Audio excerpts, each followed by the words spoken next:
Tucker.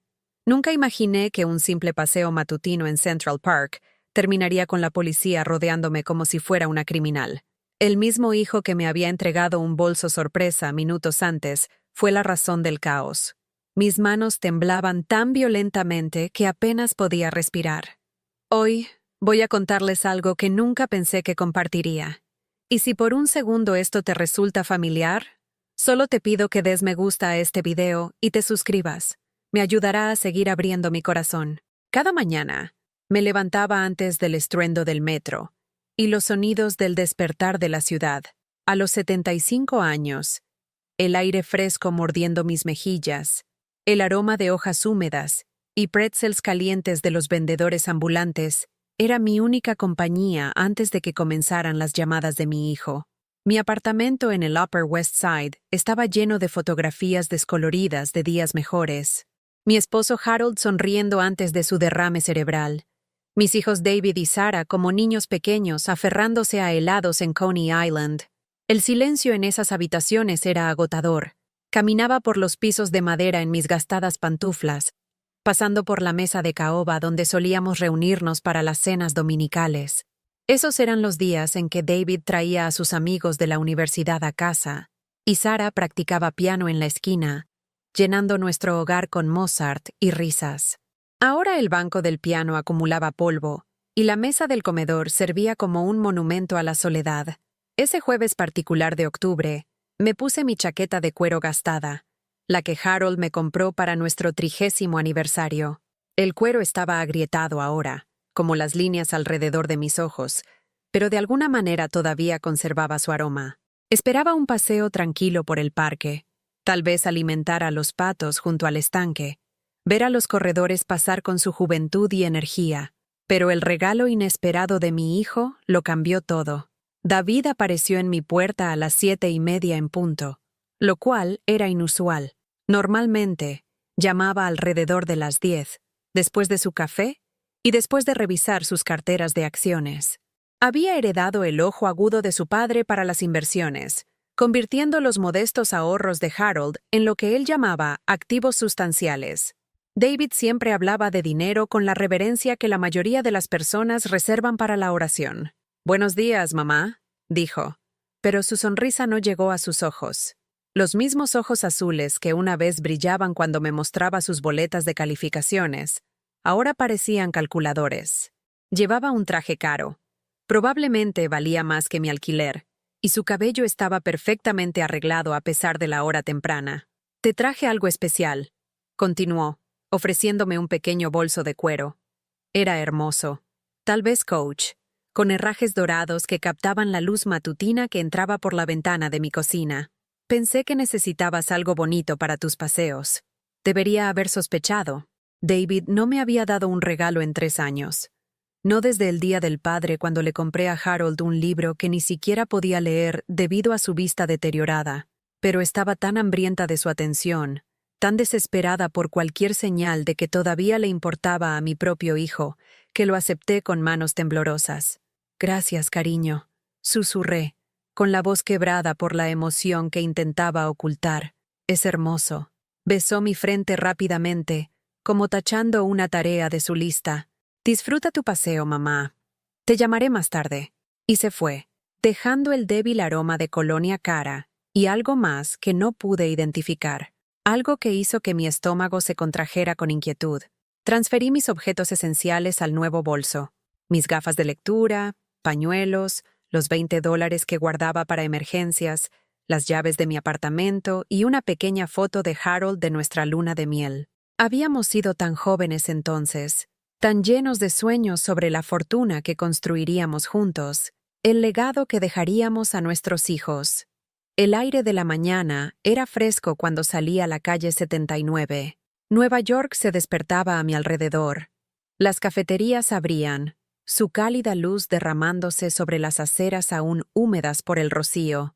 Los taxistas tocaban la bocina a los viajeros matutinos, y en algún lugar un saxofonista practicaba escalas que se mezclaban con la sinfonía urbana. Central Park se extendía ante mí como un oasis verde en nuestra jungla de concreto. Había recorrido estos senderos miles de veces a lo largo de las décadas. Cuando los niños eran pequeños, veníamos aquí cada sábado. Harold empujaba a Sarah en los columpios mientras David recogía piedras junto al lago. Esos eran días dorados, cuando pensábamos que teníamos todo el tiempo del mundo. Pero mientras caminaba más profundamente en el parque, aferrando mi nuevo bolso, no podía quitarme la sensación de que algo estaba mal. El peso se sentía extraño, más pesado de lo que debería ser con solo mis pocas pertenencias dentro. Fue entonces cuando escuché las sirenas. Al principio, pensé que se dirigían a otro lugar. Las ambulancias y coches de policía eran sonidos comunes en Manhattan, pero se hicieron más fuertes, más cercanos, hasta que de repente 3 coches de policía me rodearon justo allí en el camino cerca de Sheep Meadow. «Señora, aléjese del bolso y ponga las manos en alto». Mi corazón casi se detuvo. ¿Yo? ¿Me hablaban a mí?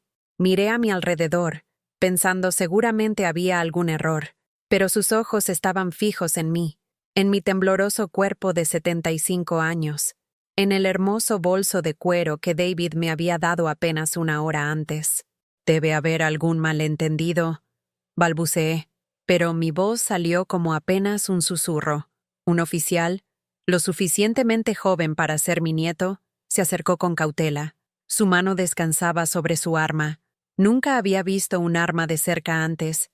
Nunca imaginé que estaría en el extremo equivocado de una. «Señora, recibimos un informe sobre bienes robados. Necesitamos examinar ese bolso». «¿Bienes robados?» Mi mente corría. David me había dado este bolso, mi propio hijo.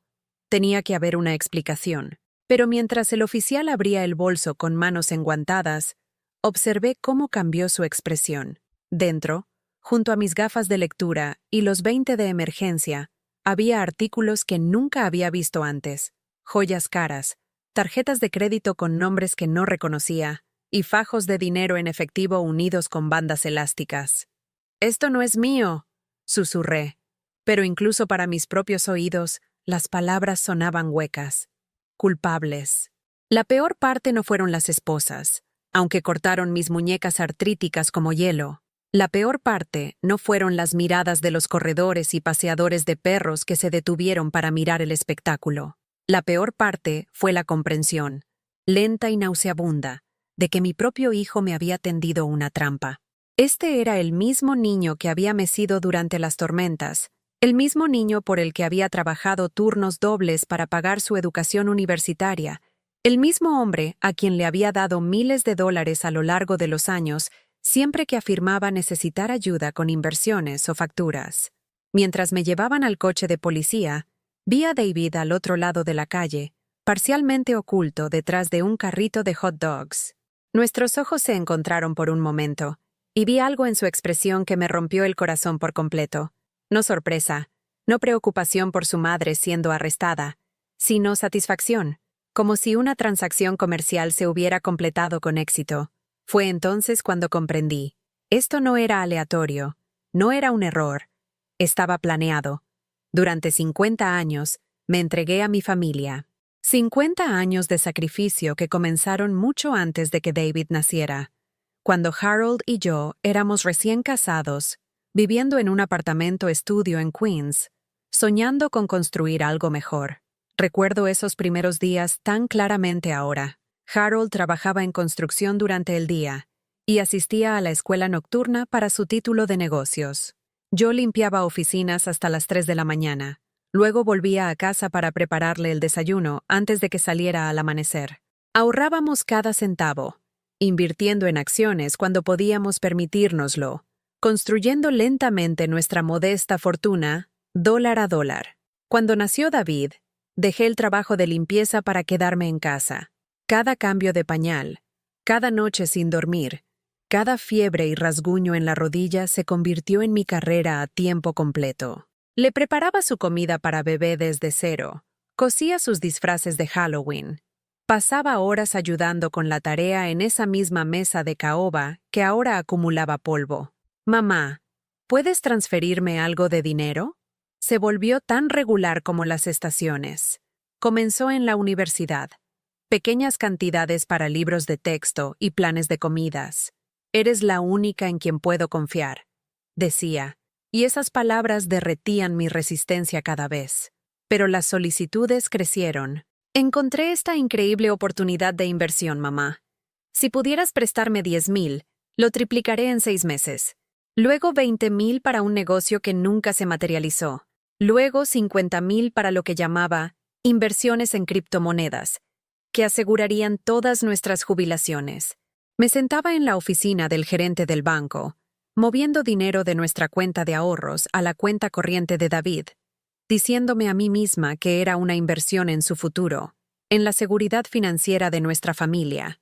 Harold, ya mostrando señales del derrame cerebral que lo dejaría mayormente en silencio, solo asentía cuando le explicaba a dónde iba el dinero. Tú siempre sabes qué es lo mejor, Margaret, decía, su voz ya comenzando a arrastrar ligeramente. Pero el dinero nunca regresó. Las inversiones nunca pagaron dividendos. Los negocios se evaporaron como la niebla de la mañana, y lentamente, nuestro cómodo fondo de jubilación se redujo a casi nada. Sara era diferente, pero igualmente agotadora a su manera. Mi hija heredó mi sensibilidad emocional, pero no mi paciencia. ¿Por qué no contestaste mis llamadas, mamá? Me espetaba cuando estaba demasiado cansada para contestar el teléfono. Su voz llevaba la misma frialdad que escuchaba de extraños en el metro. Vivía en una hermosa casa en Westchester, pagada en parte con préstamos que yo había avalado pero nunca visto reembolsados. Sus hijos, mis nietos, apenas me conocían. Durante las fiestas, era tolerada en lugar de bienvenida, tratada como una obligación en lugar de la matriarca que había ayudado a hacer posibles sus vidas privilegiadas. Mamá, tienes que entender, ahora tenemos nuestras propias vidas, decía Sara cada vez que expresaba soledad o pedía visitar con más frecuencia. No podemos dejarlo todo solo porque estás aburrida. La ironía no me pasó desapercibida. La mujer que lo había dejado todo por ellos durante décadas, de repente, era demasiado exigente por querer que le devolvieran una llamada telefónica o una invitación para las fiestas que se sintiera genuina en lugar de obligatoria. Llené los vacíos de su egoísmo con más sacrificio. Cuando la esposa de David lo dejó, llevándose la mitad de sus bienes, refinancié el apartamento para ayudarlo a evitar la bancarrota. Cuando el esposo de Sara perdió su trabajo, pagué su hipoteca durante 8 meses mientras fingía públicamente que todo estaba bien. Pero tarde en la noche, acostada en la cama escuchando sirenas y música distante de festivales callejeros a los que estaba demasiado cansada para asistir, comencé a preguntarme, ¿estaba realmente ayudando o solo alimentando demandas que nunca dejarían de crecer? La respuesta llegó gradualmente, en pequeñas crueldades que se acumularon como intereses sobre una deuda que no podía pagar. Mi cumpleaños 72 pasó desapercibido, no solo olvidado, sino activamente ignorado. Había pasado semanas planeando lo que pensé que sería una pequeña cena familiar. Compré el vino favorito de Harold, preparé la lasaña favorita de la infancia de David, incluso encontré las flores preferidas de Sara en el mercado de la esquina a pesar de su precio ridículo. Puse la mesa con nuestra porcelana de boda, los delicados platos que recibimos como regalos 47 años antes y que solo usábamos para ocasiones especiales. La luz de la tarde entraba por ventanas que había limpiado especialmente para la ocasión, proyectando cuadrados dorados sobre la mesa de caoba. Las 6 en punto llegaron y se fueron. Las 7 en punto. Las 8 en punto. Sin golpes en la puerta. Sin llamadas telefónicas. Sin mensajes de texto con excusas de disculpa. A las 9:15, mi teléfono finalmente sonó. El número de Sara apareció en la pantalla, y mi corazón saltó de alivio. Se habían acordado después de todo, solo llegaban tarde. Mamá, no puedo hablar mucho, pero quería hacerte saber que no llegaremos esta noche, dijo, su voz apresurada y distraída. Podía escuchar el ruido de un restaurante de fondo, copas tintineando y conversación. Pero Sara, es mi cumpleaños, susurré. ¿Lo es? Dios mío, lo siento mucho. Ya estamos fuera con amigos, pero definitivamente te lo compensaremos pronto. ¿De acuerdo? La línea se cortó antes de que pudiera responder. Me senté allí con mi vestido de fiesta, un número de seda azul que había guardado para ocasiones especiales, rodeada de lasaña fría y flores marchitas. El silencio era tan completo que podía escuchar el reloj marcando en la pared de la cocina, marcando un tiempo que de repente se sentía sin valor. Esa noche, guardé la porcelana de boda pieza por pieza, envolviendo cada plato en papel de seda, como si estuviera enterrando pequeñas esperanzas. Pero ese fue solo el comienzo. Cuando llegó la temporada de gripe ese invierno, mis síntomas empeoraron día a día. La tos, que comenzó como una irritación menor, se convirtió en un sonido profundo y traqueteante que me mantenía despierta por las noches. Mi fiebre subió a niveles peligrosos, y estaba demasiado débil para ir a la tienda de comestibles por sopa o medicamentos. Llamé primero a David. Estoy realmente enferma, cariño. ¿Podrías traerme algunos suministros? ¿O tal vez llevarme al médico? Dios, mamá, me gustaría poder, pero estoy desbordado de trabajo. Este acuerdo de fusión vale millones, y no puedo alejarme ahora mismo. ¿No puedes simplemente pedir a domicilio? Traté de explicar que necesitaba contacto humano, atención médica, alguien que verificara si mi fiebre era peligrosa. Pero la línea ya estaba muerta. La respuesta de Sara fue aún más despectiva. Mamá, sabes que no puedo estar cerca de personas enfermas. Los niños tienen escuela, y no puedo arriesgarme a traer gérmenes a casa. Solo toma un Tylenol y descansa.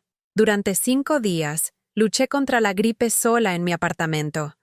5 días de fiebre ardiente. Apenas podía retener agua, mareándome cada vez que me ponía de pie. El superintendente de mi edificio, un hombre amable de Puerto Rico llamado Carlos, finalmente me vino a ver cuando no recogí mi correo. Señora Margaret, se ve terrible, dijo, con genuina preocupación en sus ojos. ¿Necesita que llame a alguien? Casi me río de la ironía. Un hombre que apenas me conocía mostraba más cuidado que mis propios hijos. Pero incluso la amabilidad de Carlos no pudo prepararme para lo que descubrí la siguiente primavera. Estaba buscando nuestros documentos fiscales en el viejo escritorio de Harold cuando los encontré. Estados de cuenta de tarjetas de crédito para cuentas que nunca había abierto, a mi nombre. Las direcciones eran correctas, mi número de seguro social estaba listado, pero los cargos eran completamente extraños para mí. Restaurantes caros en los que nunca había estado, estancias en hoteles en ciudades que nunca había visitado, anticipos en efectivo por miles de dólares. Las firmas en las solicitudes eran mías, pero no tenía recuerdo de haberlas firmado. Mis manos temblaban mientras extendía los estados de cuenta sobre el escritorio de Harold, tratando de entender lo que estaba viendo. El rastro de papel era claro y condenatorio. Alguien había estado usando mi identidad, mi crédito, mi reputación financiera para financiar un estilo de vida que nunca había vivido. Pero las direcciones en los estados de cuenta llevaban al edificio de apartamentos de David. El número de teléfono listado para contacto era su teléfono celular. Incluso el contacto de emergencia era la información de Sara. La traición era tan completa, tan calculada, que tuve que sentarme antes de que mis piernas cedieran. No solo habían estado tomando mi dinero a través de peticiones directas y manipulación emocional. Habían estado destruyendo sistemáticamente mi crédito, hipotecando mi futuro, asegurándose de que incluso si quería cortarles el apoyo financiero, estaría demasiado enterrada en deudas para sobrevivir independientemente. La deuda de la tarjeta de crédito sumaba más de $40,000, dinero que no tenía, para compras que no hice, para financiar vidas que me excluían. Esa tarde, mientras me sentaba mirando mi reflejo en el espejo de afeitar de Harold, sentí que algo se rompía dentro de mí. No fue dramático. No hubo gritos, no objetos arrojados, no colapso dramático. Simplemente sostenía mi taza de té, la delicada porcelana floreada de un juego que mi madre me había regalado como regalo de boda, cuando se deslizó de mis dedos. El suave choque contra el piso de madera pareció hacer eco a través de cada habitación del apartamento. Mientras me arrodillaba para recoger los pedazos, teniendo cuidado de no cortarme con los fragmentos afilados, susurré a la habitación vacía. Tal vez tengo que decir no, pero tengo tanto miedo de estar sola. El miedo era real y consumidor. A los 75 años, con ahorros limitados y sin ingresos claros además del seguro social. Cortar lazos con mis hijos se sentía como firmar mi propia sentencia de muerte. ¿Quién me revisaría si me enfermaba de nuevo? ¿Quién manejaría las emergencias? ¿Quién siquiera notaría si algo me pasaba? Pero mientras barría la porcelana rota, me di cuenta de algo más. Ya estaba sola. Los hijos por los que había sacrificado todo ya me habían abandonado en todas las formas que importaban. La única diferencia era que todavía estaba pagando por el privilegio de ser ignorada. Esa noche, saqué nuestros viejos álbumes de fotos. Fotos de fiestas de cumpleaños donde había pasado semanas planeando cada detalle. Mañanas de Navidad donde había trabajado turnos extra para pagar los juguetes caros y aparatos que David y Sarah habían exigido. Vacaciones familiares donde había ahorrado durante meses para llevarlos a Disney World o a la playa, incluso cuando realmente no podíamos permitírnoslo. En cada foto, yo estaba sonriendo. Pero mirándolas ahora, podía ver el agotamiento alrededor de mis ojos, la tensión en mis hombros, la calidad forzada de mi alegría. Estaba empacando esos álbumes en una caja de almacenamiento cuando encontré la carta. Estaba en la letra de Harold, aunque más débil y temblorosa que su escritura habitual. Debió haberla escrito poco después de su derrame cerebral, cuando sus palabras ya se estaban volviendo más difíciles de formar. Margaret, comenzaba. Sé que ya no puedo decir esto en voz alta como quisiera, pero necesitas saber, los niños están aprovechándose de tu buen corazón. Lo veo, y rompe lo que queda del mío. Mereces algo mejor que pasar tus años dorados siendo utilizada. Prométeme que recordarás tu valor. Prométeme que lucharás por ti misma de la manera en que siempre luchaste por todos los demás. Con amor, H. La carta estaba fechada 2 años antes. Harold había visto lo que estaba sucediendo e intentó advertirme, incluso cuando su propia voz le estaba fallando. Sostuve esa carta contra mi pecho y lloré más fuerte de lo que había llorado desde su derrame, no solo por la traición, sino por el hombre que había tratado de protegerme incluso cuando apenas podía protegerse a sí mismo. Pero enfrentar a mi hijo sobre las tarjetas de crédito fue más difícil de lo que había anticipado. David llegó a mi apartamento a la mañana siguiente con su habitual paso confiado, vistiendo otro traje caro que probablemente costaba más que mi presupuesto mensual para alimentos. ¿Querías verme, mamá?, dijo, acomodándose en el sillón favorito de Harold como si fuera suyo. Coloqué los estados de cuenta de las tarjetas de crédito sobre la mesa de café entre nosotros. Por un momento, observé su expresión, esperando ver sorpresa o confusión que pudiera indicar inocencia. En cambio, vi cálculo. Sus ojos se movieron rápidamente sobre los papeles, y casi podía verlo determinando su estrategia de respuesta. «Mamá, no entiendes», dijo, su voz adoptando ese tono paciente que la gente usa con niños o personas mayores confundidas. «Estoy manejando estas cuentas para ti. Es planificación financiera compleja de la que no deberías preocuparte». ¿Manejándolas? David, estos cargos son de restaurantes y hoteles en los que nunca he estado. Son gastos de negocios, mamá. ¿Recuerdas las oportunidades de inversión de las que te hablé? A veces tengo que entretener a clientes, viajar para reuniones. Todo es parte de construir la riqueza de nuestra familia. La riqueza de nuestra familia. La frase hizo que mi estómago se contrajera. Ya no había riqueza familiar. Habían drenado sistemáticamente cada cuenta, maximizado cada línea de crédito, hipotecado cada activo.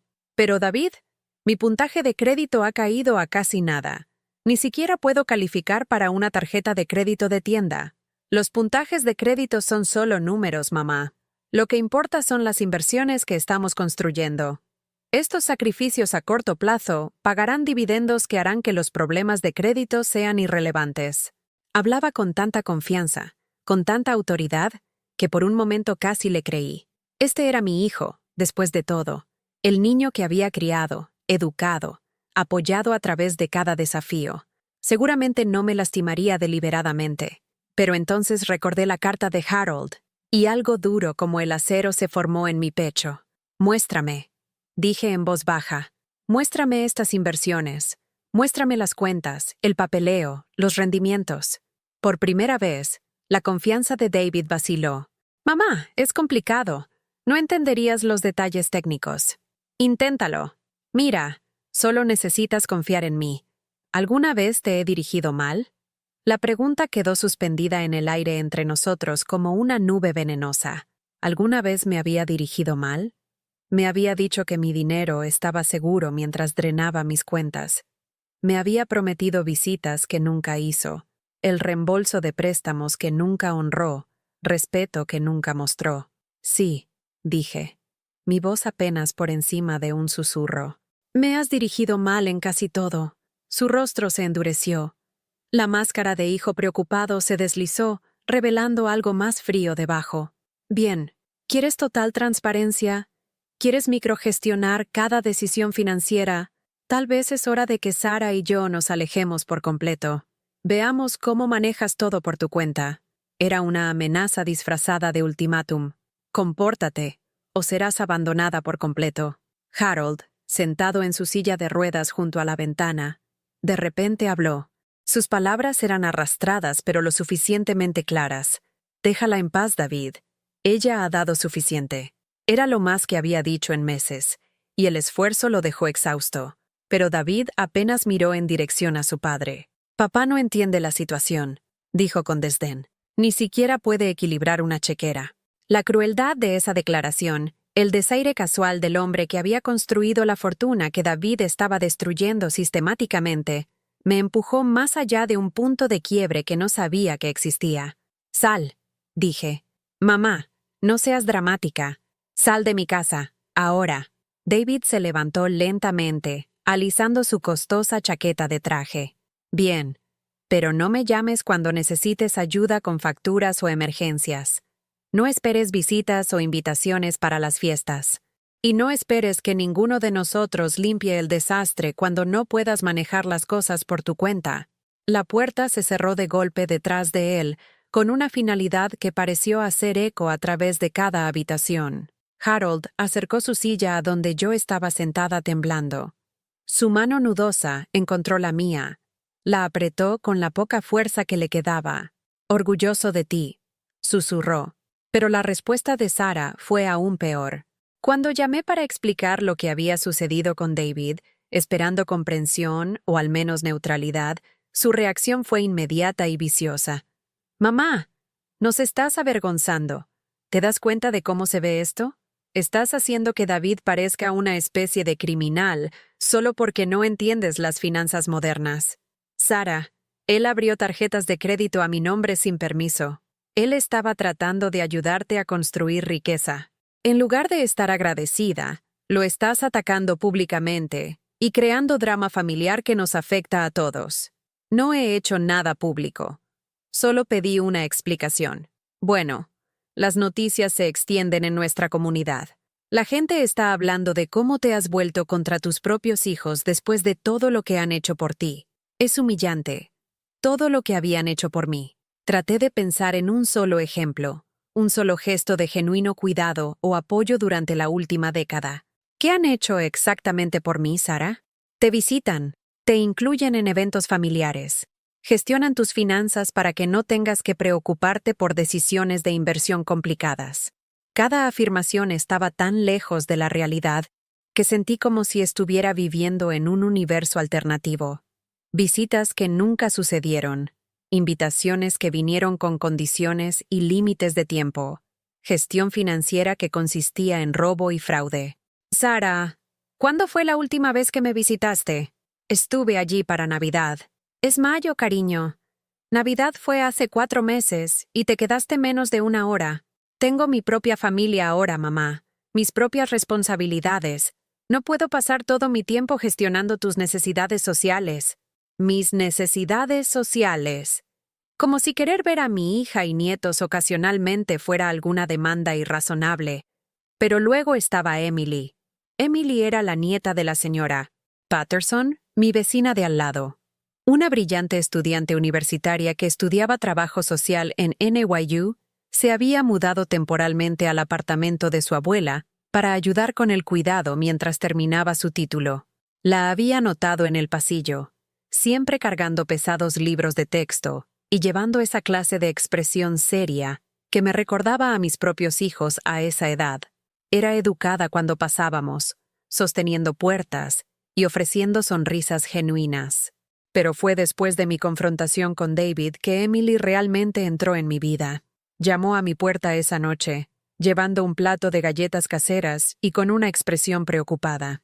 «Señora Miller, espero que no le importe que la moleste, pero escuché voces alzadas antes y quería asegurarme de que estuviera bien». Estaba tan sorprendida por la genuina preocupación en su voz que comencé a llorar allí mismo en mi puerta.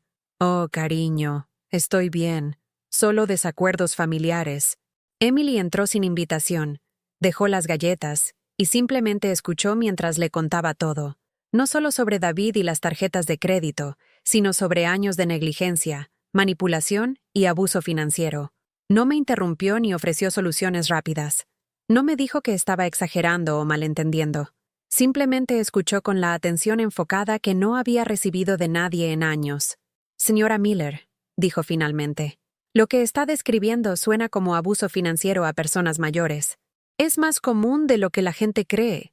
Y hay protecciones legales disponibles». Protecciones legales. La frase encendió algo más allá de la esperanza, algo más cercano a la determinación.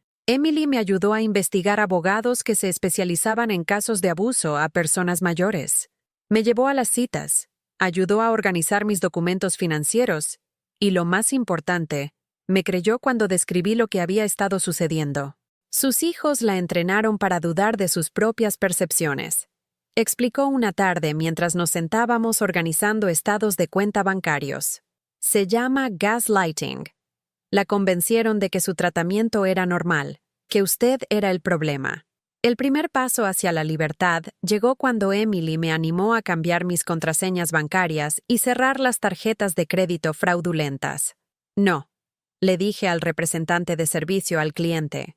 No a Emily, no a alguna presión externa, sino a mi propio instinto entrenado para evitar conflictos. «Señora, ¿está segura de que quiere disputar estos cargos? La cuenta muestra estatus de usuario autorizado.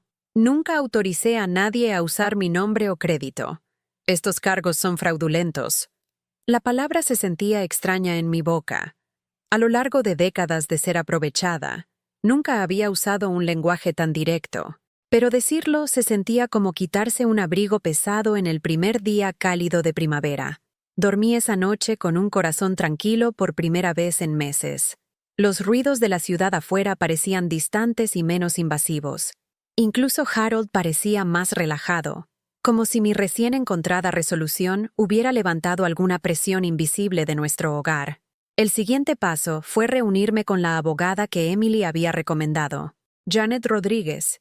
Era una mujer de aproximadamente la edad de mi hija, pero donde la voz de Sara llevaba derecho y impaciencia, Janet hablaba con compasión profesional. «Señora Miller, lo que ha descrito constituye varias formas de abuso financiero, robo de identidad, fraude con tarjetas de crédito y posiblemente influencia indebida. La buena noticia es que podemos protegerla legal y financieramente. Abrimos una nueva cuenta bancaria en una institución diferente, una que requería múltiples formas de identificación y verificación en persona para cualquier cambio. Me sentí como si estuviera recuperando territorio que había sido ocupado por fuerzas enemigas. «Quiero enfatizar», dijo Janet, «que protegerse no es un acto de agresión contra su familia. Es autopreservación básica. Autopreservación básica». ¿Cómo había llegado a un punto donde proteger mis propios intereses se sentía revolucionario? El proceso no fue fácil. Luché con culpa y soledad en cada paso del camino. Décadas de condicionamiento susurraban que estaba siendo egoísta, ingrata, destructiva para los lazos familiares. Pero con cada documento legal que firmaba, cada cuenta fraudulenta que cerraba, cada protección financiera que ponía en marcha, una parte de mi antiguo yo resurgía. La mujer que había trabajado 2 empleos para pagar la educación de sus hijos. La mujer que había administrado las finanzas del hogar a través de recesiones y bonanzas. La mujer que había construido un matrimonio y familia a través de planificación cuidadosa y dedicación feroz. Esa mujer nunca había desaparecido. Solo había sido enterrada bajo años de explotación y manipulación. Meses después, Mientras el otoño se arrastraba hacia la ciudad y las hojas en Central Park comenzaban su espectacular transformación, la familia decidió reunirse para Acción de Gracias. La invitación vino de Sara, entregada con característica agresión pasiva. Tendremos Acción de Gracias en mi casa este año. David estará allí con su nueva novia. Si quieres venir, la cena es a las 3, pero no crees drama ni hagas acusaciones. Queremos una fiesta pacífica. No crear drama. No hacer acusaciones. Las reglas básicas establecían mi posición claramente. Invitada tolerada. No miembro familiar honrado. Pero algo había cambiado en mí durante esos meses de independencia legal y financiera. El miedo a perderlos había sido reemplazado por algo más poderoso. Respeto por mí misma. Llegué a la casa de Sara, llevando una fotografía que había encontrado mientras organizaba papeles viejos. Era de la graduación universitaria de David. Una de las últimas imágenes donde nuestra familia parecía genuinamente feliz juntos. Harold estaba sano. Yo estaba orgullosa. Sara se reía de algo que su hermano había dicho. El brazo de David estaba alrededor de mis hombros, y su sonrisa llegaba a sus ojos. El comedor zumbaba con alegría forzada cuando entré. La nueva novia de David, una mujer de aproximadamente la edad de Emily, parecía incómoda en la atmósfera demasiado formal. Los hijos de Sara estaban absortos en sus teléfonos, apenas reconociendo mi llegada. «Mamá, te ves bien», dijo Sara, aunque su tono sugería sorpresa de que hubiera hecho un esfuerzo. Llevaba un vestido nuevo que había comprado con el ánimo de Emily. Seda color borgoña que complementaba mi cabello plateado. Era la primera prenda de ropa que había comprado para mí misma en 2 años. La conversación durante la cena fue rígida y superficial. Actualizaciones sobre proyectos de trabajo, planes de vacaciones, inversiones que estaban funcionando bien. Nadie preguntó por mi salud, mi soledad, mis necesidades o intereses. A mitad de la comida, David comenzó a discutir su último negocio con la misma confianza que había usado para justificar el vaciamiento de mis cuentas. Estoy armando un grupo de inversión para minería de criptomonedas. Los rendimientos son increíbles, revolucionando completamente las estrategias de cartera tradicionales. Su novia escuchaba educadamente, pero la sorprendí intercambiando miradas con Emily, quien había insistido en asistir para brindar apoyo moral. «Suena arriesgado», dijo la novia cuidadosamente. «Todas las mejores inversiones conllevan riesgo», respondió David. «Por eso la mayoría de la gente sigue siendo pobre.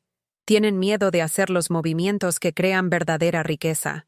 La mayoría de la gente sigue siendo pobre». El desprecio casual en su voz, la implicación de que la lucha financiera indicaba un fracaso moral, cortó a través de cualquier lealtad familiar que me quedaba. Alcancé mi bolso y saqué la fotografía. «David, ¿recuerdas cuándo se tomó esto?» Miró la imagen desdeñosamente. «La graduación de la universidad, supongo.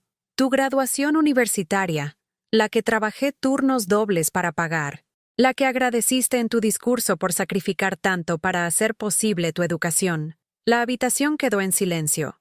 Sara me lanzó miradas de advertencia.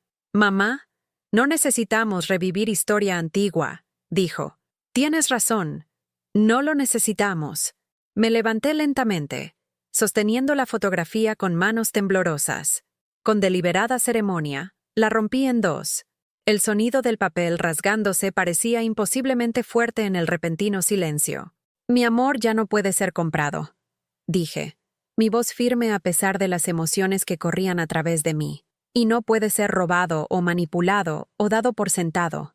Coloqué las mitades rotas sobre la mesa entre el pavo y el relleno. «Respétenme o piérdanme. Esas son sus únicas opciones ahora». La cara de David se sonrojó de ira. Esto es exactamente el tipo de tonterías dramáticas que esperábamos evitar. Entonces deberían haber evitado crear la situación que lo requería. Sara se puso de pie, su voz elevándose. «Mamá, estás arruinando el día de Acción de Gracias. Estás avergonzando a todos». «Yo también estoy avergonzada, Sara. Avergonzada de haber permitido este tratamiento por tanto tiempo. Avergonzada de haber confundido el habilitar con el amor». Emily extendió la mano y apretó la mía. Su simple gesto de apoyo me dio fuerzas para continuar. «Ya no prestaré dinero. No firmaré documentos que no entienda. No estaré disponible para emergencias mientras me ignoran para las celebraciones. Y no pretenderé que el abuso financiero es amor familiar. La habitación estalló en protestas y negaciones. David me acusó de ser manipulada por extraños. Sara lloró sobre lealtad familiar y gratitud. Incluso Harold, que había estado mayormente en silencio, trató de jadear alguna súplica por la paz. Pero permanecí calmada, anclada en una certeza que me había tomado 75 años encontrar. Este era mi límite. No más manipulación, no más mentiras, no más vender mi dignidad por migajas de atención. Mientras caminaba hacia la puerta, Emily a mi lado, me sentí más ligera de lo que había estado en décadas. Pero la prueba de mi transformación aún no había terminado. El verdadero desafío llegó semanas después del Día de Acción de Gracias, en una forma que nunca podría haber anticipado. Estaba tomando café con la señora Patterson cuando mencionó los chismes que se estaban difundiendo por nuestro edificio y vecindario. Margaret, odio mencionar esto, pero la gente está diciendo algunas cosas inquietantes sobre tu situación con David y Sara. Mi corazón se hundió. ¿Qué tipo de cosas? Bueno, dijo incómodamente. El rumor que circula es que has desarrollado algún tipo de paranoia sobre el dinero, que has hecho acusaciones falsas contra tus hijos para llamar la atención. Acusaciones falsas. La frase me golpeó como agua helada. Están diciendo que David nunca te quitó dinero, que te has confundido sobre tus finanzas y lo estás culpando por tus propios errores. La traición era impresionante en su alcance. No contentos con destruir mi seguridad financiera, ahora estaban atacando mi reputación y credibilidad. Algunas personas incluso están diciendo que te has vuelto mentalmente inestable, que necesitas supervisión por tu propia seguridad. Sentí el pánico familiar surgiendo, el impulso de defenderme, de probar mi cordura y competencia a vecinos que apenas conocía. Pero algo había cambiado en mí durante esos meses de trabajo legal y terapéutico con Emily y Janet. La antigua Margaret habría reunido frenéticamente evidencia, hecho llamadas telefónicas, rogado por creencia y comprensión. La nueva Margaret escuchó en silencio, asintió y sostuvo su silencio como armadura. Señora Patterson, la gente creerá lo que elija creer. Sé lo que me pasó, y he tomado medidas para protegerme. Eso es lo que importa. Pero Margaret, tu reputación, mi reputación ya estaba dañada por años de aceptar un tratamiento inaceptable.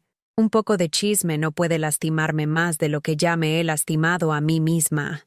La tranquila confianza en mi propia voz me sorprendió. Ya no era la mujer frágil y desesperada rogando por amor y validación de personas que ya habían mostrado su verdadera naturaleza. Esta fuerza silenciosa pareció sorprender a todos a mi alrededor. Vecinos que esperaban explicaciones y súplicas, en cambio, encontraron certeza serena. Miembros de la familia que habían contado con la manipulación emocional encontraron sus tácticas repentinamente ineficaces. Me había convertido en una fuerza anclada en el autorrespeto, y nada podía sacudirme. La prueba final llegó ese invierno, en forma de una crisis familiar que antes me habría enviado corriendo a ayudar sin importar el costo. El negocio de David fracasó espectacularmente. Las inversiones en criptomonedas que había promocionado con tanta confianza se desplomaron, llevándose consigo no solo su dinero, sino fondos que había pedido prestados a otros inversores. Sara me llamó llorando. Mamá, David podría ir a la cárcel. Los inversores están alegando fraude. Necesita dinero para abogados, y su crédito está destruido. Necesitamos que refinancies el apartamento de nuevo.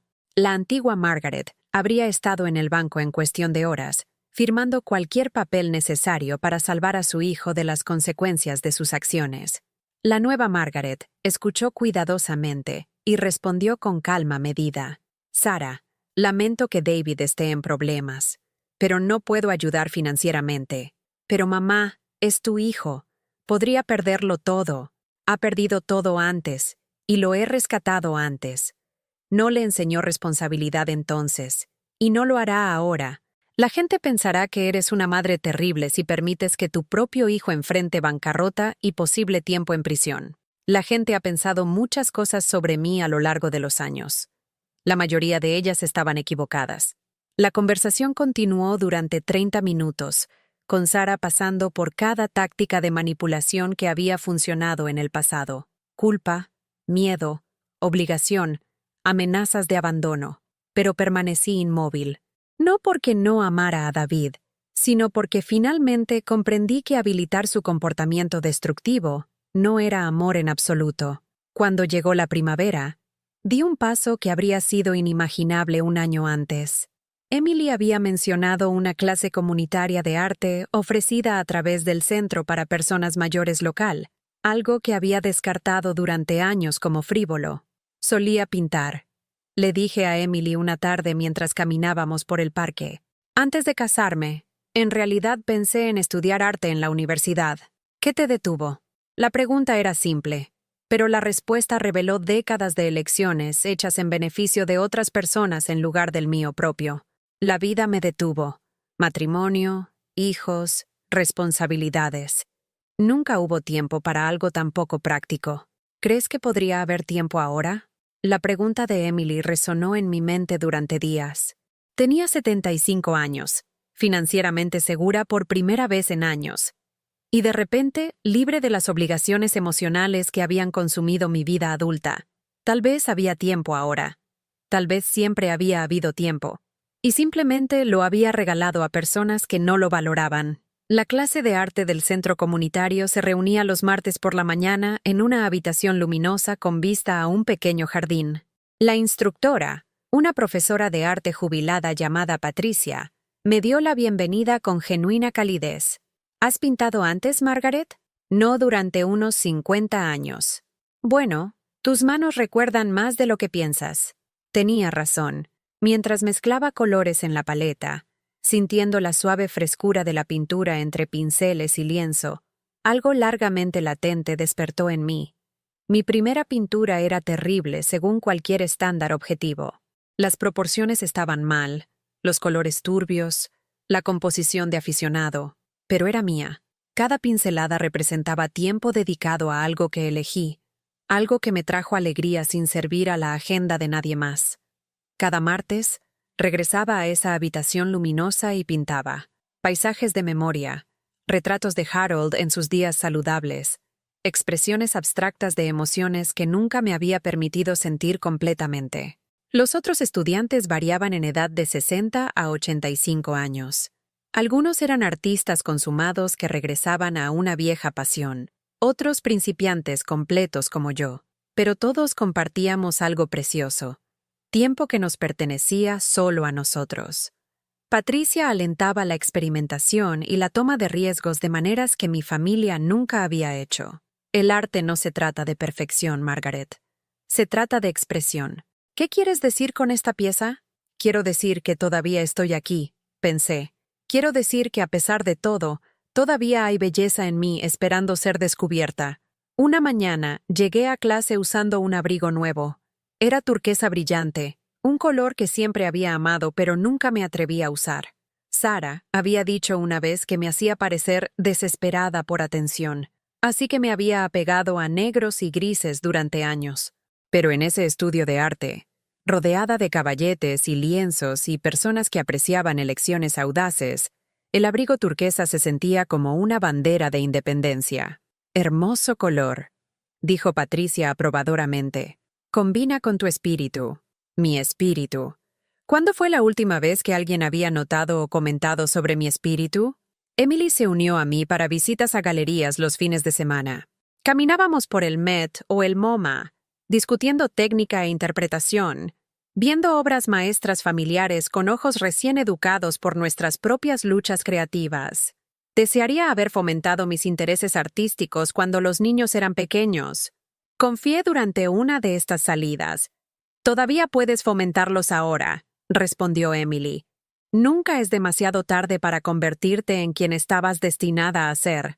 Quien estaba destinada a ser. La frase resonaba con posibilidades que pensé que estaban permanentemente perdidas. Tomamos paseos de fin de semana por diferentes vecindarios, descubriendo instalaciones de arte urbano y murales callejeros que nunca había notado durante mis décadas de apresuramiento entre mandados y obligaciones. Por primera vez en años, la risa burbujaba desde mi pecho, genuina y libre. No la risa educada que había fabricado para reuniones familiares o situaciones sociales, sino alegría profunda que comenzaba en mi vientre y llenaba cada espacio vacío dentro de mí. Emily se convirtió en más que la nieta de una vecina. Se convirtió en familia por elección en lugar de obligación, mostrándome cómo podrían ser las relaciones intergeneracionales cuando se construyen sobre respeto mutuo en lugar de explotación. Nunca me pidió dinero o favores. Nunca canceló planes por compromisos más importantes. Nunca me hizo sentir como una carga u obligación. En cambio, me trajo historias de sus clases de trabajo social, pidió consejos sobre proyectos escolares, compartió comida sin llevar la cuenta de quién cocinaba o pagaba. Esto era lo que la familia podía hacer. Personas que se elegían mutuamente y honraban esa elección consistentemente.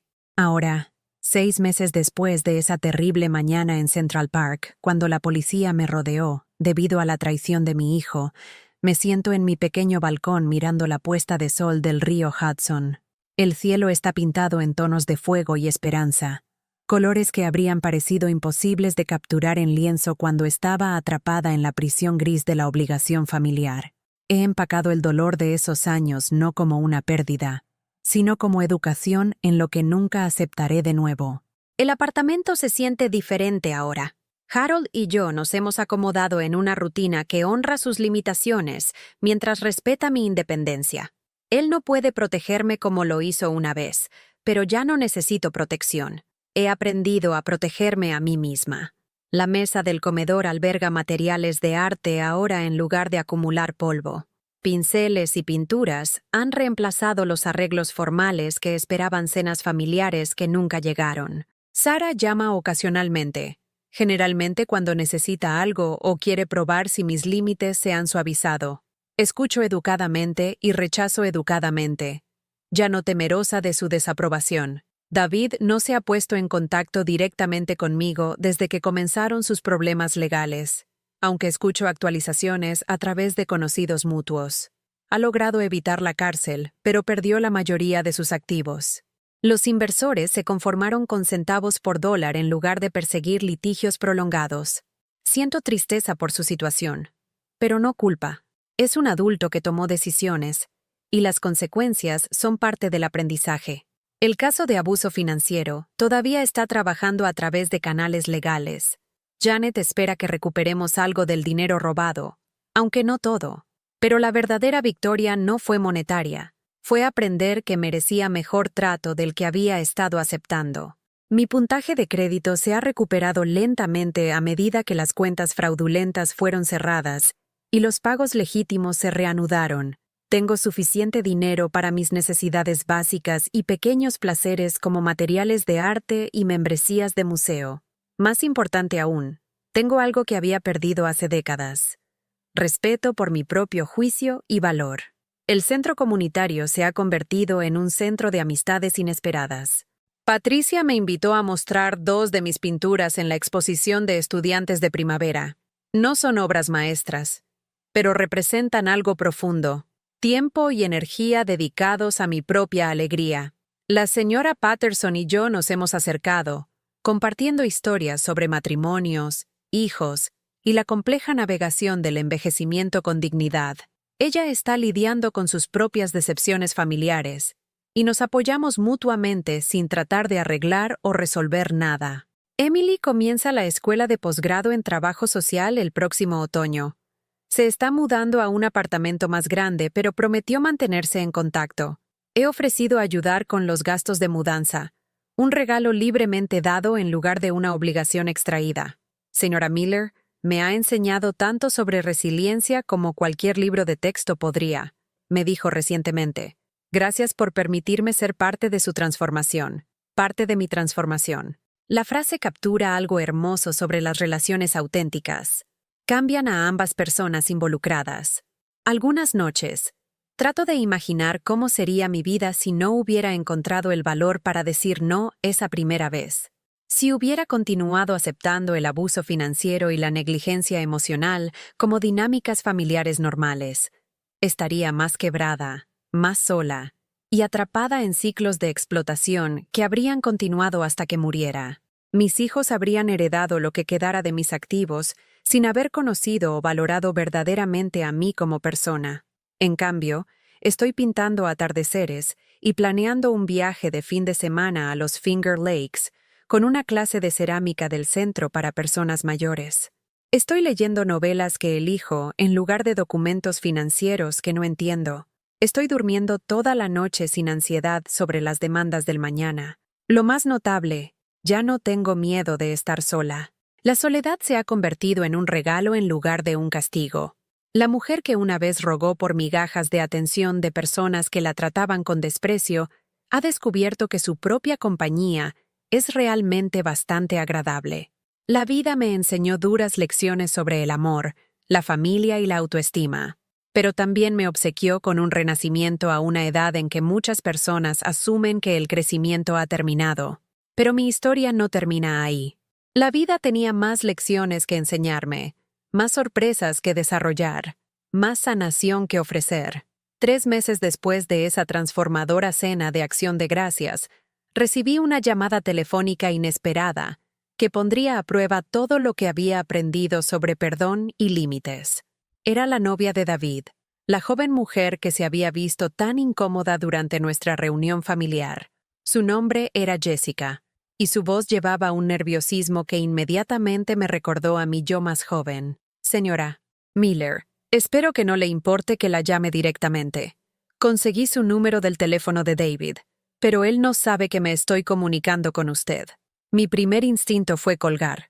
Había construido muros tan cuidadosos alrededor de mi tranquilidad mental, y cualquier conexión con David se sentía peligrosa. Pero algo en su voz, una desesperación que reconocí de mirarme en espejos durante mis años más oscuros, me hizo escuchar. ¿Qué puedo hacer por ti, Jessica? Necesito decirle algo. Sobre David. Sobre lo que realmente sucedió con ese bolso, y con sus tarjetas de crédito, y con tantas otras cosas. Mi corazón comenzó a latir con fuerza. Parte de mí no quería saber más detalles sobre las traiciones de mi hijo. Había trabajado tan duro para superar el dolor. Pero Jessica continuó, sus palabras saliendo como agua a través de una presa rota. Se jactó de ello, señora Miller. De lo fácil que era manipularla. ¿Cómo usted haría cualquier cosa por sus hijos sin importar cuán mal la trataran? Dijo que usted estaba emocionalmente programada para ser aprovechada. Emocionalmente programada. La frase cortó más profundamente que cualquiera de sus crueldades anteriores, porque revelaba cuán calculado había sido todo. El bolso con los artículos robados. Eso no fue aleatorio. Había estado planeándolo durante meses, recolectando cosas de varios robos y esquemas. Quería tenderle una trampa para que fuera arrestada, y así poder afirmar que se estaba volviendo mentalmente inestable, obtener poder notarial y tomar control de cualquier activo que le quedara. Mis piernas cedieron, y tuve que sentarme en el suelo de la cocina, sosteniendo el teléfono con manos temblorosas. ¿Por qué me estás diciendo esto, Jessica? Porque me está haciendo lo mismo a mí ahora. Las cenas caras, las estadías en hoteles, los anticipos en efectivo. Ha estado usando mis tarjetas de crédito e identidad tal como usó las suyas. Y cuando lo confronté, dijo que estaba siendo paranoica e ingrata, justo como su loca madre. Loca madre. Las palabras golpearon como golpes físicos, pero debajo del dolor, sentí algo más. Gratitud de que Jessica estuviera viendo la verdad antes de que fuera demasiado tarde. Ya ha drenado la mayor parte de mis ahorros. Continuó. Tengo 28 años, y mi crédito está destruido. Pero lo peor es cómo me hace sentir como si estuviera perdiendo la cabeza, como si todo fuera mi culpa. Reconocí cada detalle de su historia. El patrón era tan familiar que se sentía como escuchar una grabación de mis propias experiencias de décadas atrás. Jessica, ¿estás en algún lugar seguro ahora? Estoy en la casa de mi hermana. Me mudé anoche mientras David estaba en el trabajo. Pero, señora Miller, tengo miedo. Él sabe dónde trabajo, dónde vive mi familia, y está amenazando con demandarme por robo, alegando que le robé. La ironía era impresionante. David, que había robado sistemáticamente a ambas, ahora acusaba a su víctima de robo. Pero esta vez, sabía exactamente qué consejo dar. Jessica, ¿Tienes copias de tus estados de cuenta de tarjetas de crédito y registros bancarios? Sí, guardé todo. Bien, ahora escucha cuidadosamente. Necesitas contactar a un abogado que se especialice en fraude financiero. No esperes, no te cuestiones, y no dejes que David te convenza de que estás exagerando. Le di la información de contacto de Janet Rodríguez y la guié a través de los mismos pasos que había tomado para protegerme. Pero más importante, compartí algo que solo podía venir de la experiencia vivida. Jessica, la parte más difícil no es el proceso legal o la recuperación financiera. Es aprender a confiar en tus propias percepciones nuevamente después de que alguien ha pasado tanto tiempo convenciéndote de que estás loca. Estuvo callada por un largo momento, y cuando habló, su voz estaba espesa con lágrimas. ¿Cómo lo hace? ¿Cómo deja de amar a alguien que la ha lastimado tanto? La pregunta atravesó cada defensa que había construido, porque a pesar de todo, a pesar del robo, la manipulación, los intentos de hacer que me arrestaran, no había dejado de amar a David. Había dejado de habilitarlo, dejado de permitirle lastimarme, pero el amor permanecía como un dolor que nunca sanaría completamente. No creo que dejemos de amarlos, cariño, pero podemos aprender a amarnos más a nosotros mismos. Podemos elegir nuestro propio bienestar sobre su comodidad. Podemos construir vidas que no dependan de su aprobación o presencia. Esa conversación con Jessica cambió algo fundamental en mí. Por primera vez desde que comenzó mi transformación, me sentí útil de una manera que no tenía nada que ver con sacrificio o abnegación. Mi experiencia, dolorosa como había sido, realmente podía ayudar a alguien más a evitar los años de daño que había soportado. Durante las siguientes semanas, Jessica y yo desarrollamos una amistad improbable. Ella llamaba cuando David intentaba contactarla, cuando los abogados necesitaban documentación adicional, cuando la soledad de cortar lazos con alguien a quien había amado se volvía abrumadora. Compartí estrategias que había aprendido de Emily y Janet, pero también herramientas emocionales que había desarrollado a través de mi propio proceso de sanación. Cómo reconocer el gaslighting cuando está sucediendo. Cómo confiar en tus instintos incluso cuando alguien que te importa insiste en que están equivocados. Cómo construir una vida que no gire en torno a gestionar las emociones de otra persona. A veces me siento culpable, confió Jessica durante una de nuestras llamadas telefónicas, como si tal vez debería haber intentado más para ayudarlo a cambiar, o haber sido más paciente con sus problemas. La culpa es el precio que las mujeres pagan por tener límites, le dije. Se nos enseña que las buenas esposas, hijas y novias se sacrifican por las personas que aman, pero el sacrificio solo funciona cuando es recíproco, cuando la otra persona valora lo que estás renunciando. A través de ayudar a Jessica, descubrí algo que nunca había esperado. Mi dolor tenía propósito. Cada noche sin dormir que había pasado preocupándome por las finanzas de David, cada dólar que había transferido a su cuenta, cada cumpleaños que había celebrado sola, todo eso me había enseñado lecciones que ahora podían servir a alguien más. La sanación no se trataba solo de recuperarse del abuso. Se trataba de transformar ese abuso en sabiduría que podría prevenir que otros sufrieran de la misma manera. Pero mi viaje hacia el perdón completo, no de las acciones de David, sino de mi propia larga complicidad, requería un paso más crucial. Emily sugirió que podría beneficiarme de unirme a un grupo de apoyo para miembros de familia, afectados por abuso financiero. La idea me aterrorizaba. Compartir mi historia con extraños se sentía como exponer heridas que todavía estaban sensibles. Pero la curiosidad venció al miedo, y en una lluviosa noche de jueves en marzo, me encontré en el sótano de una iglesia comunitaria, sentada en un círculo con otras 8 personas que se veían tan nerviosas como yo me sentía. La facilitadora, una trabajadora social llamada Margaret, lo que me hizo sonreír, explicó que todos estaban lidiando con alguna forma de explotación financiera por miembros de la familia. Mientras las personas compartían sus historias, escuché ecos de mi propia experiencia en cada testimonio. Un padre cuyo hijo adicto al juego había falsificado su firma en documentos de préstamo. Una abuela cuya hija había limpiado su 401k mientras prometía invertirlo sabiamente. Una hermana cuyo hermano había usado su identidad para abrir tarjetas de crédito y comprar artículos de lujo. Los detalles eran diferentes, pero los patrones emocionales eran idénticos. Amor utilizado como arma contra límites financieros. Culpa usada para justificar el robo.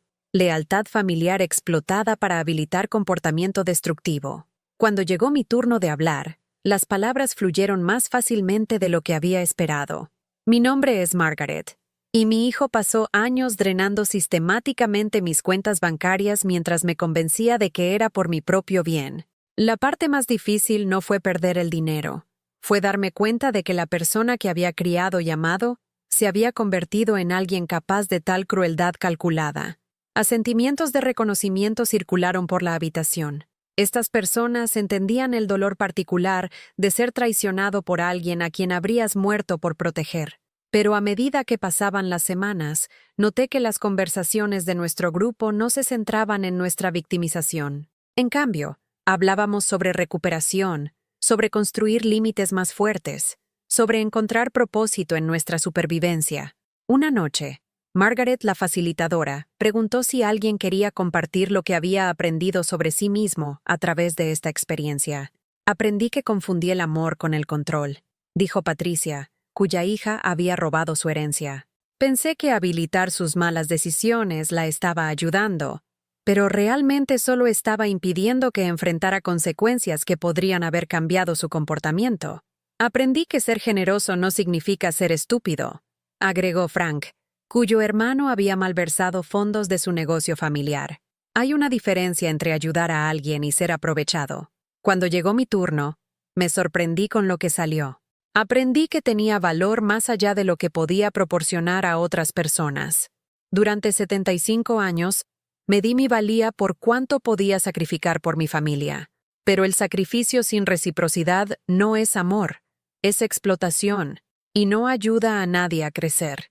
El grupo se reunía semanalmente durante 3 meses, y al final, nos habíamos convertido en algo más que simples supervivientes. Nos habíamos convertido en amigos que se habían elegido mutuamente basados en el respeto mutuo, en lugar de relación sanguínea o atracción romántica. Varios de nosotros comenzamos a reunirnos para tomar café después de las sesiones oficiales, compartiendo actualizaciones sobre procedimientos legales, recuperación financiera y el proceso continuo de reconstruir nuestras vidas. Frank, que había perdido su negocio por el desfalco de su hermano, estaba comenzando una firma consultora para ayudar a otros pequeños empresarios a protegerse del robo interno. Patricia había reconectado con amigos que había descuidado durante años de manejar las crisis de su hija. Otro miembro, Tom, estaba tomando clases de guitarra por primera vez desde la escuela secundaria. Todos estábamos descubriendo partes de nosotros mismos que habían estado enterradas bajo años de cuidado disfuncional, pero el desarrollo más inesperado llegó a finales de primavera, cuando Patricia sugirió que organizáramos un taller para otros adultos mayores sobre reconocer y prevenir el abuso financiero. Tenemos conocimientos que podrían ayudar a la gente, dijo durante una de nuestras reuniones de café. Hemos aprendido estas lecciones de la manera difícil, pero tal vez otros no tengan que hacerlo. La idea encendió algo en mí que se sentía como propósito. Durante tantos años, mi identidad había sido definida por lo que renunciaba por otros. Ahora tenía la oportunidad de crear algo positivo, algo que honrara mi supervivencia en lugar de mi victimización. Contactamos al Centro para Personas Mayores, donde tomaba clases de arte, y propusimos un seminario mensual sobre seguridad financiera para adultos mayores. La respuesta fue abrumadora. Docenas de personas se inscribieron para la primera sesión. De pie frente a esa sala llena de personas mayores, muchas de las cuales me recordaban a mi antiguo yo, confiadas, generosas, tal vez demasiado dispuestas a creer lo mejor sobre sus familias, me sentí más confiada de lo que me había sentido en décadas. El abuso financiero por miembros de la familia es uno de los delitos menos denunciados en América. Comencé. No porque la gente no lo reconozca, sino porque admitirlo significa reconocer que alguien a quien amamos es capaz de lastimarnos. Hablé sobre señales de advertencia, miembros de la familia que insisten en gestionar tus finanzas sin proporcionar documentación clara, que descartan tus preguntas como paranoia, que se enojan cuando quieres mantener el control de tu propio dinero. Pero más importante, hablé sobre señales internas de advertencia. La sensación de estar caminando sobre cáscaras de huevo, alrededor de conversaciones financieras, la sensación de que estás siendo manipulado a través de culpa o miedo, la erosión gradual de tu confianza en tu propio juicio. Después de la presentación, la gente se me acercó con preguntas, con sus propias historias, con gratitud por el permiso para confiar en sus instintos sobre situaciones que les habían estado preocupando. Una mujer, probablemente a principios de los 80, se quedó después de que todos los demás se habían ido. «Mi nieto me ha estado pidiendo que invierta en sus negocios», dijo en voz baja. «Se enoja cuando pido detalles o quiero ver un plan de negocios». Su presentación me hizo darme cuenta de que su ira es en realidad la respuesta. Si la inversión fuera legítima, estaría feliz de mostrarme la documentación. Estas conversaciones me recordaron por qué mi historia importaba, no solo como catarsis personal, sino como educación que podría prevenir que otros soportaran lo que yo había experimentado. Los talleres se convirtieron en un compromiso mensual, y eventualmente nos expandimos para cubrir otros centros para personas mayores en toda la ciudad. Frank desarrolló materiales sobre fraude relacionado con negocios. Patricia se enfocó en estafas románticas dirigidas a mujeres viudas, y yo me especialicé en abuso financiero familiar. Cada sesión reforzaba lo que había aprendido sobre la importancia de los límites, la diferencia entre ayudar y habilitar, y el coraje requerido para elegir tu propio bienestar sobre la comodidad de otra persona. Pero quizás el aspecto más sanador de este trabajo fue ver las caras de las personas cuando se daban cuenta de que no estaban solas, no eran estúpidas y no eran responsables de las decisiones de otras personas de explotar su generosidad. De pie frente a cada nuevo grupo, ya no me sentía como una víctima compartiendo una historia de advertencia. Me sentía como una sobreviviente compartiendo herramientas para prevención y recuperación. La situación financiera eventualmente se resolvió mejor de lo que Janet había esperado inicialmente. El caso de fraude de tarjeta de crédito produjo suficiente evidencia para perseguir cargos criminales si yo elegía, aunque después de mucha consideración, decidí no hacerlo. «Presentar cargos no te dará cierre», explicó Janet cuando anuncié mi decisión. «Solo tú puedes darte eso, pero podría prevenir que David haga esto a otras personas». El pensamiento de David apuntando a otras personas vulnerables, otras madres que lo amaban, otras novias que confiaban en él, facilitó la decisión. Presenté la denuncia penal no por venganza, sino para protección de futuras víctimas potenciales. David se declaró culpable de múltiples cargos de robo de identidad y fraude de tarjeta de crédito a cambio de una sentencia suspendida y pagos de restitución. Se le requirió asistir a asesoramiento financiero y realizar servicio comunitario. No asistí a los procedimientos judiciales. Para entonces, mi energía estaba enfocada en construir en lugar de relitigar el pasado. Los pagos de restitución llegaban mensualmente, no lo suficiente para compensar completamente lo que había sido robado, pero suficiente para proporcionar algún alivio práctico. Usé parte del dinero para establecer un pequeño fondo de becas en la universidad comunitaria donde Emily estaba estudiando, específicamente para estudiantes interesados en trabajo social y defensa de personas mayores. El resto fue a una cuenta de ahorros que pensaba como mi fondo de aventuras. Dinero para experiencias que siempre había querido, pero nunca me había permitido. A través de las clases de arte, había conocido a un grupo de mujeres que planeaban un viaje de pintura a la costa de Maine. Durante décadas, había descartado tales lujos como egoístas o financieramente irresponsables. Pero a los 76, con mis límites firmemente establecidos y mis finanzas finalmente seguras, el viaje se sentía menos como indulgencia y más como recuperación de posibilidades que había diferido demasiado tiempo. La semana en Rockport fue una revelación. Pintar al aire libre, capturar la interacción de luz y agua, compartir comidas y conversación con mujeres que apreciaban la creatividad e independencia, Me sentí más como yo misma de lo que había sido desde antes del matrimonio e hijos. Una tarde, mientras trabajaba en una acuarela del puerto, Patricia de la clase de arte se sentó a mi lado.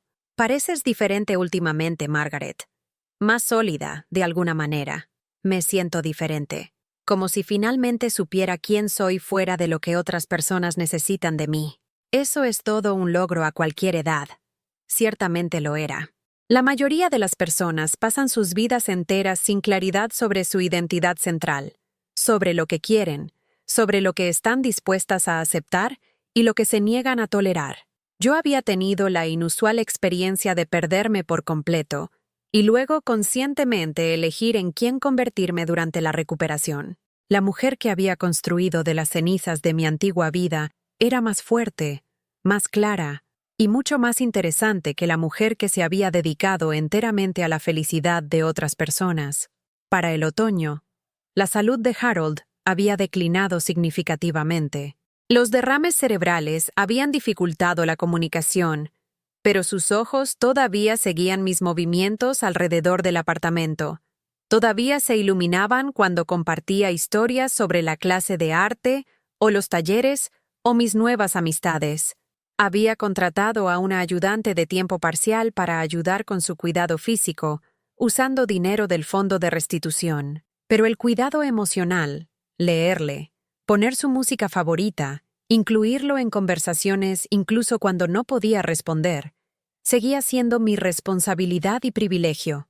Una noche, mientras le mostraba fotografías del viaje de pintura a Maine, logró susurrar algo que sonaba como orgulloso. ¿Orgulloso de qué, cariño? De ti, dijo más claramente. Orgulloso de ti. Esas palabras, viniendo del hombre que me había amado a través de cada versión de mí misma, significaron más que cualquier cantidad de recuperación financiera o vindicación legal. Harold murió pacíficamente en diciembre, conmigo sosteniendo su mano y Emily leyéndole pasajes de los libros de viaje que siempre había querido explorar. Su fallecimiento fue triste, pero no trágico. Había estado listo durante meses, y yo había tenido tiempo para decir todo lo que necesitaba ser dicho. El funeral fue pequeño. Sarah asistió con sus hijos, manteniendo una distancia educada, pero sin mostrar ninguna de la hostilidad que había caracterizado nuestras interacciones durante años. David envió flores, pero no vino, lo que probablemente fue lo mejor.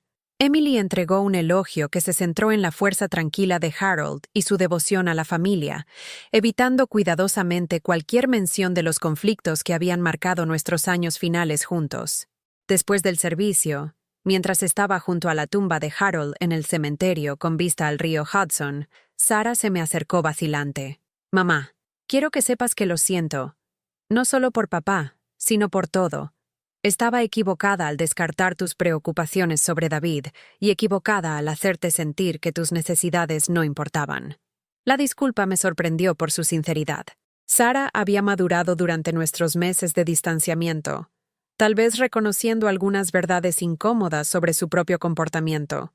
«Gracias, cariño. Eso significa mucho. ¿Te gustaría cenar alguna vez? ¿Solo nosotras dos?» Estudié su rostro, buscando señales de manipulación o motivos ocultos. Pero lo que vi fue simplemente tristeza y arrepentimiento. Emociones que entendía de mi propio viaje hacia la responsabilidad. Me gustaría eso. Pero Sarah, las cosas han cambiado. No soy la misma persona que era hace 2 años, y no volveré a aceptar un trato que no respete mis límites. Entiendo. Creo que tal vez necesito aprender algunas nuevas formas de relacionarme con las personas de todos modos. Esa conversación durante la cena, cuando finalmente sucedió varias semanas después, fue diferente a cualquier interacción que Sarah y yo hubiéramos compartido. En lugar de sus habituales actualizaciones rápidas sobre sus logros y quejas, hizo preguntas sobre mi vida, mis intereses, mis sentimientos sobre la muerte de papá. «Nunca me di cuenta de lo aislada que debías sentirte», dijo en un punto. «Estaba tan concentrada en administrar mi propia familia, que olvidé que todavía eras una persona con tus propias necesidades. Todos nos enredamos en nuestras propias vidas, cariño. Pero las relaciones requieren intención. No se mantienen solas. ¿Me enseñarías?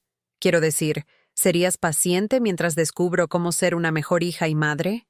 La petición tocó algo profundo en mi corazón, no el antiguo hambre desesperada por la atención de mis hijos, sino un reconocimiento maduro de que las relaciones pueden evolucionar cuando ambas personas se comprometen con el crecimiento. Por supuesto. Pero Sara, necesito que entiendas que enseñarte no significa sacrificar mi propio bienestar. Apoyaré tus esfuerzos para cambiar, pero no habilitaré comportamientos que nos lastimen a cualquiera de las dos. Eso es justo. Más que justo, en realidad. Comenzamos lentamente, con cenas mensuales que se centraban en conocernos como adultas, en lugar de como madre e hija dependiente. Sara compartió sus luchas con la crianza de adolescentes, sus preocupaciones sobre su matrimonio, su envidia de mujeres que parecían equilibrar carrera y familia más elegantemente. Ofrecí perspectiva cuando se me pedía, pero resistí el impulso de resolver sus problemas o tomar responsabilidad por sus emociones. La dinámica se sintió extraña al principio. Había estado gestionando los sentimientos de otras personas durante tanto tiempo que simplemente escuchar sin arreglar se sentía casi irresponsable. Pero gradualmente me di cuenta de que Sara era capaz de manejar sus propios desafíos. Mi intervención constante previa no le había estado ayudando a desarrollar resiliencia. Había estado impidiendo que creciera en su plena capacidad adulta. La relación permaneció cautelosa y cuidadosamente delimitada, pero era auténtica de maneras que nuestra dinámica previa nunca había sido. David, mientras tanto, permaneció ausente de mi vida. Según Sara, había completado sus requisitos de servicio comunitario y estaba trabajando en ventas para una empresa de tecnología. El trabajo pagaba lo suficientemente bien para hacer sus pagos de restitución y reconstruir su crédito lentamente. Le había preguntado a Sara varias veces sobre la posibilidad de reconciliación conmigo, pero no estaba interesada. Algunas traiciones son tan fundamentales, tan calculadas, que el perdón no requiere restauración de la relación. Le deseaba lo mejor desde la distancia. Esperaba que aprendiera de sus errores y encontrara formas de contribuir positivamente al mundo. Pero no tenía deseo de darle oportunidades adicionales para lastimarme. La distinción entre perdón y reconciliación fue algo que aprendí a través de meses de terapia con una consejera que Emily había recomendado. La doctora Patricia Hernández se especializaba en trauma familiar y me ayudó a entender que amar a alguien no significa tolerar abuso de ellos. El amor saludable requiere límites, explicó durante una de nuestras sesiones. Cuando amamos sin límites, en realidad estamos habilitando los peores impulsos de la otra persona, mientras nos destruimos a nosotros mismos. La terapia había sido otro regalo que me había dado con el fondo de aventuras. Una inversión en sanación emocional que resultó tan valiosa como cualquier recuperación financiera. Para la primavera, casi 2 años después de esa terrible mañana en Central Park, me sentí lista para emprender un proyecto que habría sido inimaginable durante mi período más oscuro. El Centro para Personas Mayores me había preguntado si estaría interesada en desarrollar una serie de talleres completas sobre envejecimiento saludable, basándome tanto en experiencia personal como en la investigación que había hecho para las presentaciones sobre abuso financiero. El curso de 8 semanas cubría temas que iban desde planificación patrimonial y defensa de atención médica, hasta mantener conexiones sociales y perseguir intereses creativos en la vida posterior. Pero la sesión que constantemente atraía más participación era sobre relaciones familiares. Cómo mantener conexiones amorosas sin sacrificar autonomía. Cómo ofrecer apoyo sin habilitar disfunción. Cómo reconocer cuando son necesarios límites profesionales incluso con familiares. Cada clase se llenaba rápidamente, a menudo con listas de espera de personas mayores ansiosas por discutir estos temas en un entorno de apoyo. De pie frente a esos grupos, compartiendo herramientas e ideas que me habían costado años de dolor desarrollar, sentí la profunda satisfacción que viene de convertir la supervivencia en servicio. Mi historia se había convertido en más que historia personal. Se había convertido en un recurso para otros navegando desafíos similares. Los talleres evolucionaron a un programa de capacitación para trabajadores sociales y proveedores de atención médica que trabajan con clientes ancianos. Desarrollamos materiales sobre reconocer signos de abuso financiero, entender la complejidad emocional de denunciar a miembros de la familia y apoyar a personas mayores que eligen establecer límites con familiares explotadores. Emily, ahora en la escuela de posgrado, escribió su tesis de maestría sobre abuso financiero intergeneracional, usando nuestras conversaciones y materiales de taller como investigación primaria. Su trabajo académico dio peso académico a ideas que habíamos desarrollado a través de experiencia vivida. Señora Miller, me dijo cuando su tesis fue aceptada para publicación en una revista de trabajo social, ha ayudado a crear conocimiento que influirá en la política y práctica para generaciones de trabajadores sociales. La idea de que mi dolor podría contribuir al cambio sistémico se sintió como la máxima reivindicación de todo lo que había soportado y superado. Mientras tanto, mi arte había continuado desarrollándose en direcciones que nunca había anticipado. Las clases de pintura habían evolucionado en tiempo de estudio privado, y Patricia, la instructora, me había animado a participar en varias exposiciones locales. Para mi asombro, 2 de mis piezas se vendieron, paisajes inspirados en el viaje de pintura a Maine, capturando la belleza severa de costas rocosas y luz cambiante.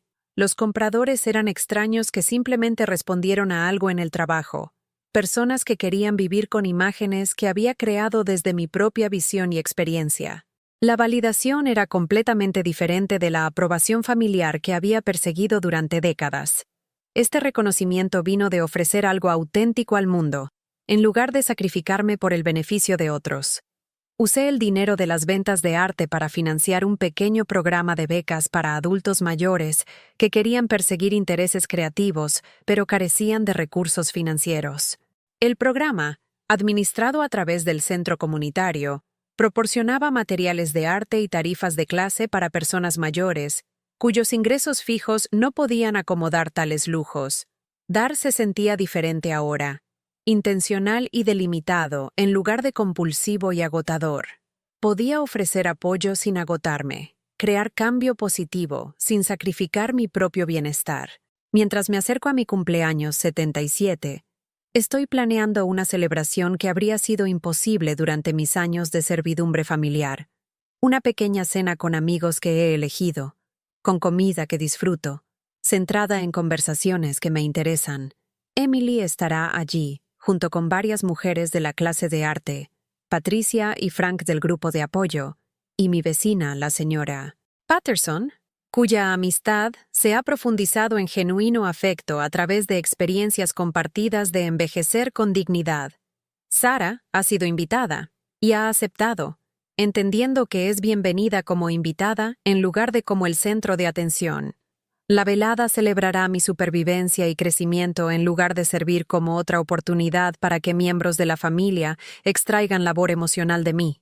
David no estará allí, y eso está perfectamente bien. Algunos capítulos cierran no con confrontaciones dramáticas, sino con aceptación tranquila de que ciertas relaciones han cumplido su propósito y terminado. El apartamento todavía contiene fotografías de los primeros años de nuestra familia, pero ya no dominan la decoración. Los favoritos de Harold permanecen prominentemente exhibidos. Imágenes de nuestra luna de miel, nuestro primer apartamento, días festivos cuando los niños eran pequeños y nuestras esperanzas eran ilimitadas. Pero nuevas fotos comparten las paredes ahora. Imágenes de viajes de pintura, fotos grupales de los talleres de abuso financiero, momentos espontáneos con Emily y mis amigos más nuevos. Imágenes que documentan en quién me he convertido en lugar de quién solía ser. La mesa del comedor alberga proyectos de arte y materiales de taller en lugar de acumular polvo. El banco del piano sirve como almacenamiento para materiales de pintura, ya que nunca aprendí a tocar y nadie más lo usa. Cada rincón del apartamento refleja elecciones que he hecho basadas en mis propias preferencias en lugar de las expectativas o necesidades de otras personas. Esta transformación requirió hacer duelo no solo por lo que mis hijos me habían quitado, sino por lo que había entregado a lo largo de décadas de generosidad mal dirigida. He tenido que reconocer mi propio papel en habilitar los mismos comportamientos que finalmente me lastimaron. Mi incapacidad para decir no, Mi confusión del amor con el sacrificio, mi disposición a aceptar migajas de atención a cambio de recursos financieros y emocionales sustanciales. Pero en lugar de centrarme en el arrepentimiento, he aprendido a apreciar la sabiduría que viene de sobrevivir tales experiencias. No muchas personas tienen la oportunidad de reconstruir conscientemente su identidad en sus 70 años, de descubrir quiénes son fuera de roles que otros les han asignado. Para cualquiera que esté escuchando que reconozca partes de esta historia en su propia vida, quiero que sepas que el cambio es posible en cualquier etapa. No tienes que aceptar negligencia o abuso porque alguien comparte tu ADN. No tienes que comprar amor con dinero o sacrificar tu dignidad por paz temporal.